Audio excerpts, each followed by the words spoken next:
এই বিদেশ প্রবাসী, আহা কি পরিমাণ মায়া লাগে। 12 ঘন্টা ডিউটি করে আবার আরো 6 ঘন্টা আরেক কোম্পানির স্যার কি করে 18 ঘন্টা, কেউ কেউ আর থাকে 6 ঘন্টা। এই 6 ঘন্টার মধ্যে বিশ্রাম কখন? নিজের জামাগুলা নিজে ধোয়, নিজের রান্নাটা নিজে করে। প্রবাসীগুলো বিদেশে থাকে, যে আমি তো সৌদি আরবে অনেক দূর দূর ছেলেদের কাছে গেছি, ওরা দম করে খুব মহব্বত করে। তাইলে এই নিজের রান্না নিজের, কত ছেলে যে বিশ্বাস করো ভাইয়া কি পরিমাণ কান্দে, আল্লাহর কসম। এটা যদি আমি দেখাইতে পারতাম। এখান থেকে এটা বিদেশ অনেক কষ্ট, এই কথাটা কইলো তুমি বুঝদা না ভাইয়া, অনেক কষ্ট। এটা কইলো তুমি বুঝদা না, এটা কইতে তো 1 মিনিট লাগছে, আর অনেক কষ্ট। বাস্তবতা হইলো তার চাইতে অনেক বেশি কষ্ট। এই প্রখর রৌদ্রে, এই তীব্র রৌদ্রে, বিশেষ করে 12 ঘন্টা ডিউটি করে আসার পরে যখন একটা ছেলে বা একটা যুবক, তার একজন আপনজন কেউ নাই, আইসা নিজের 1 গ্লাস পানিটাও নিজে নিতে হয়, তো মনটারে হাহাকার লাগে যে আর কেউ তো নাই। অথচ 28 বছর বিদেশ করতেছে। এক ছেলে দেখা হইলো লাস্টের দিকে, ওই আমার দেখে জড়াই ধরে কানতেছে। আমি বললাম, বাবা তুমি আজ কতদিন হয়েছে আইস?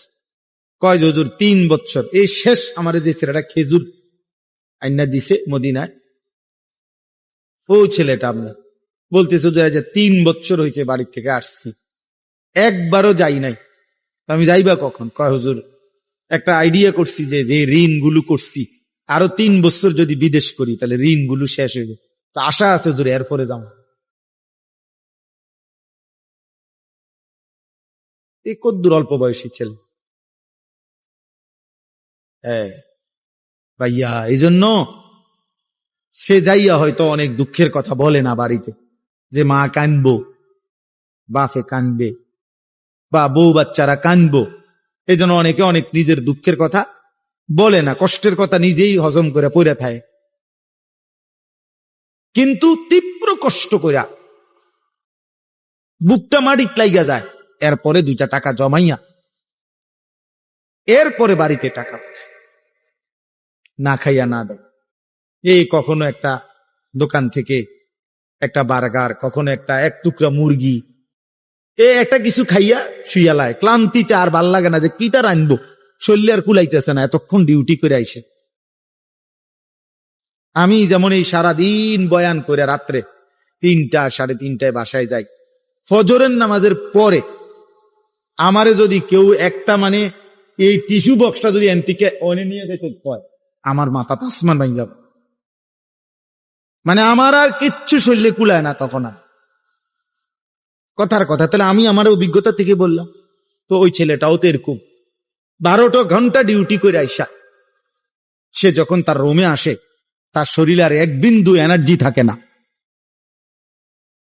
এই জন্য দোস্ত আমার, বন্ধু আমার, স্বার্থপর বড় দুনিয়া, যে দুনিয়া কষ্টই করা যায় কিন্তু চাহিদা পূরণ হয় না।